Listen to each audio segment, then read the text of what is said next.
Learn the use of neither nor.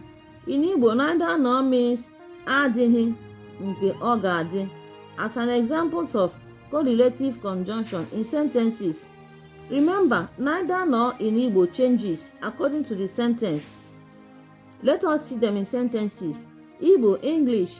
Number one sentence says, Maazị Okeke abụghị onye nkuzi nke o ji abụ onye na-azụ ahịa. Maazị Okeke abụghị onye nkuzi nke o ji abụ onye na-azụ ahịa. Meaning, Maazị Okeke is neither a teacher nor a trader.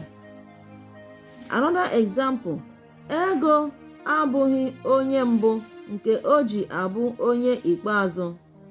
Ego abụghị onye mbụ nke o ji abụ onye ikpeazụ. Meaning, Ego is neither the first person nor the last. Another example, ite ahụ adịghị ebe a nke ọ ga-adị ebe ahụ. Ite ahụ adịghị ebe a nke ọ ga-adị ebe ahụ. Meaning, that pot is neither here nor there. Have you seen it?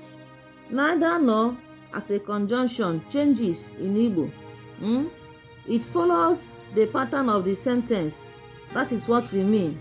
Another example, Ego abụghị onye isi abụ nke o ji abụ onye ọbụ abụ.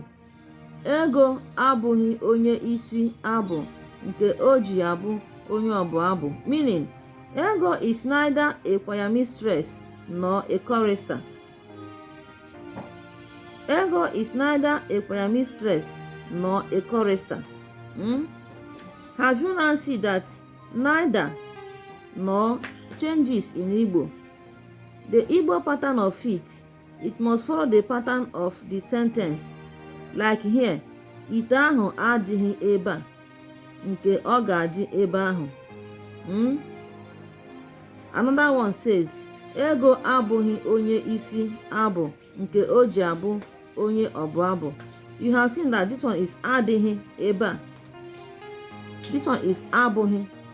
That is what we mean, that the Igbo part of this neither nor as a conjunction changes. It must follow the pattern of sentence. That is what we mean. Like and share our videos. Bye.